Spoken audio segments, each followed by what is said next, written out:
안녕하십니까, 박병욱입니다.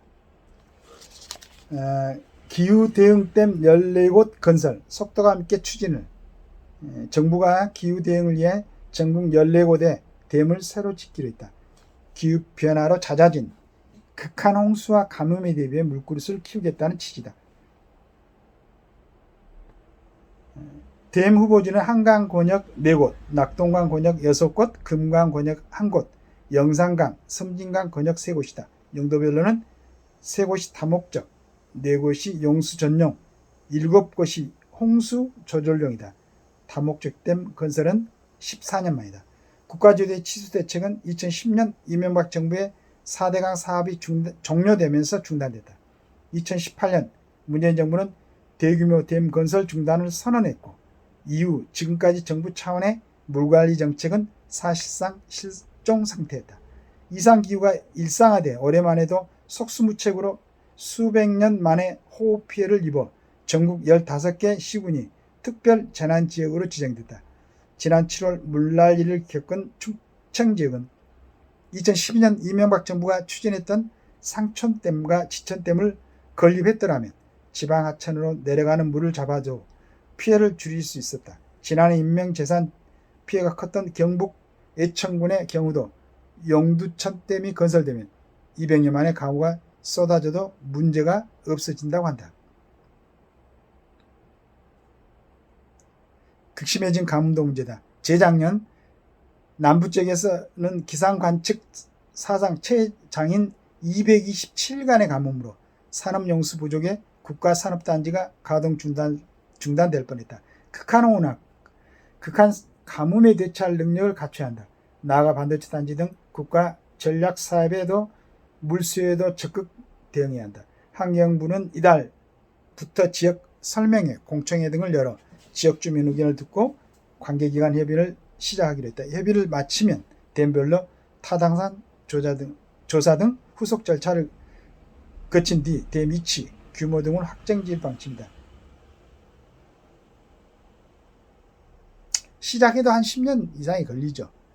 그 다음에 예전에 그 4대강 2억 개발할 때 무척 반대.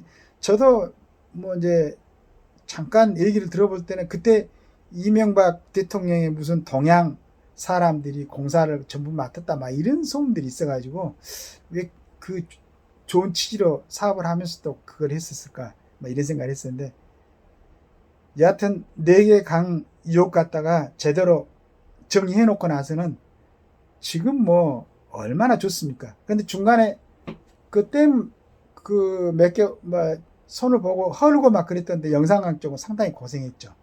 그리고 전남 전라도 쪽의 가뭄이 굉장히 심했죠. 그래서 이제 열은 치수라고 그랬지 않습니까? 치사는 박정희 대통령이 식목일에 그 굉장히 중요한, 우리도 어렸을 때 산에 다니면서 나무 심고 했었으니까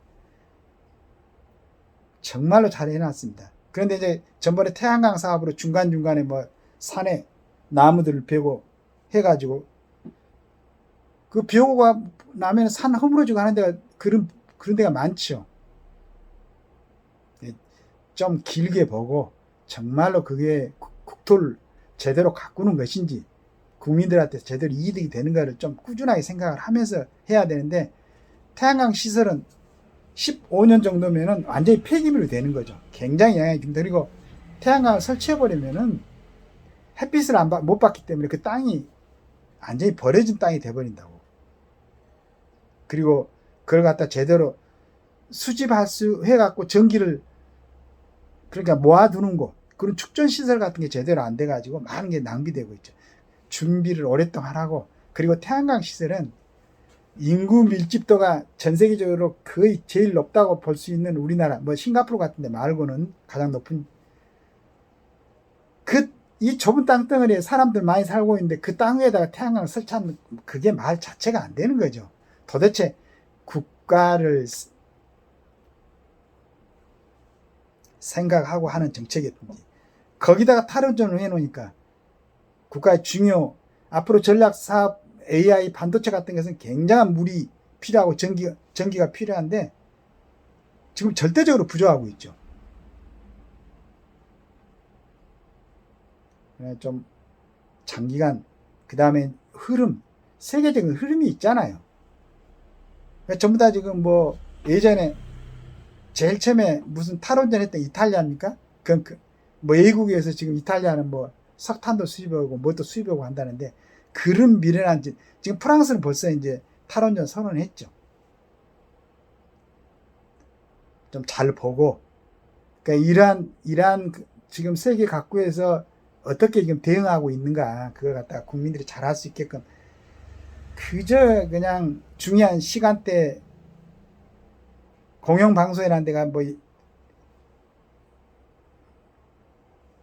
그래서 국민들이 어떻게 전체적인 국가 정책이 어떻게 돼야만이 우리가 앞으로 좀 잘 살 수 있겠는가, 안심하고 살 수 있겠는가, 이런 걸 알 수 있도록, 아까 우리 그 김은미 서울대 언론정보학과 교수님이 언론의 역할에 대해서 이렇게 이제 얘기를 했는데, 여러 부분도 또 언론에서도 좀 잘 정리해가지고 국가 정책에 대해서 제대로 국민들이 이해할 수 있도록 그렇게 했으면 좋겠습니다.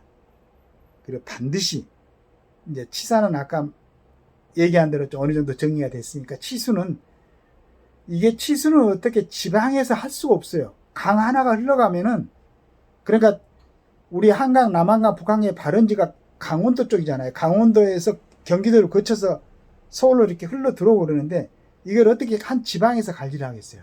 국가 전략으로 해가지고 국가 전체가 국가의 산업을 해야지. 좋은 정책으로, 뭐 가뭄이 오거나 앞으로 기후가 상당히 여러 가지 예측하지 못하는 그런 기후가 오고 있죠.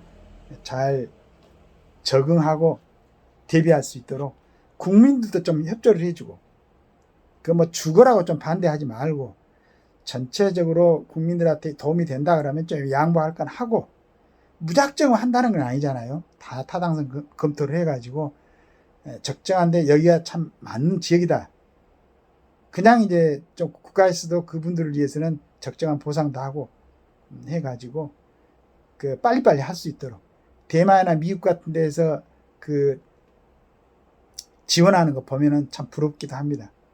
네.